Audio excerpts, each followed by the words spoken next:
Good morning. Day 139.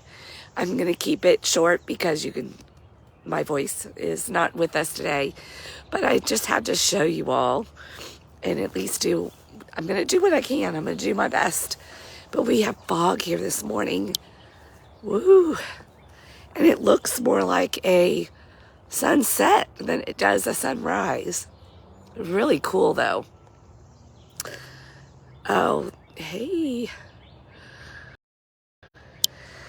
Anyway, I'm in Ecclesiastes. I think everybody knows chapter 3 because you know the song by the Byrds back in the 70s, I think. Turn, turn, turn. There's a season for everything. And yeah, maybe a time for health and a time for illness. Haha, yeah. A time to run around being productive and a time to rest. And some of us that really love productivity, yeah, we push it a little too far and then we get parked with illness. But for me, I've talked about the Enneagram before, and I'm a peacemaker. And the verses 5 caught my attention. And part of that verse, there was like a scattering of stones, a time to scatter stones and a time to gather stones, and then a time to embrace and a time to turn away. Or depending on what version you're reading, it might say a time to embrace or a time to not embrace or refrain from embracing. Boy, as somebody who is wired to avoid conflict at all cost, and is always looking for the threads of peace and ways to embrace. Excuse me. That's a hard one. And anyway, we'll have to keep it short today because I just can't.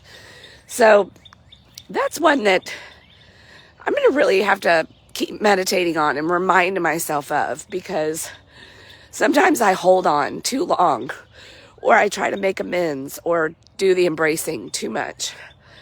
And for all of us people pleasers out there, peacemaker types, it's not just peacemakers that do this, but if this one just sounds harsh to you, pay attention to that, because you might need to do some work in that area too.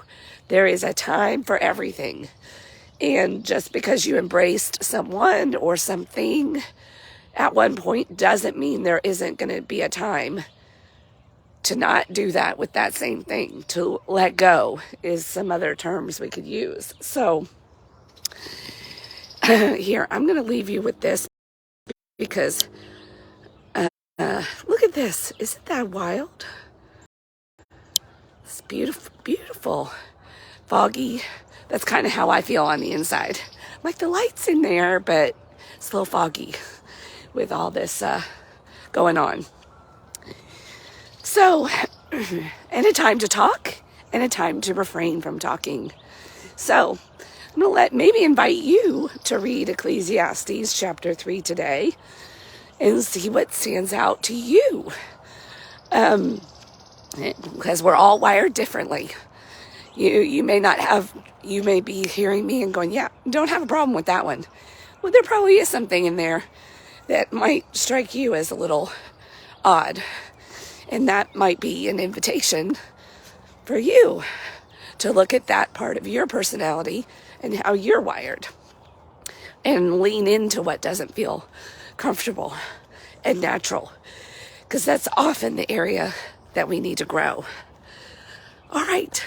Have a great day wherever you are. If it's foggy, there we go. Beautiful, beautiful, beautiful fog on the lake. And I'm going to go get some rest, and hopefully, fingers crossed and lots of prayers, that my voice and a lot of this will be better by tomorrow. All right.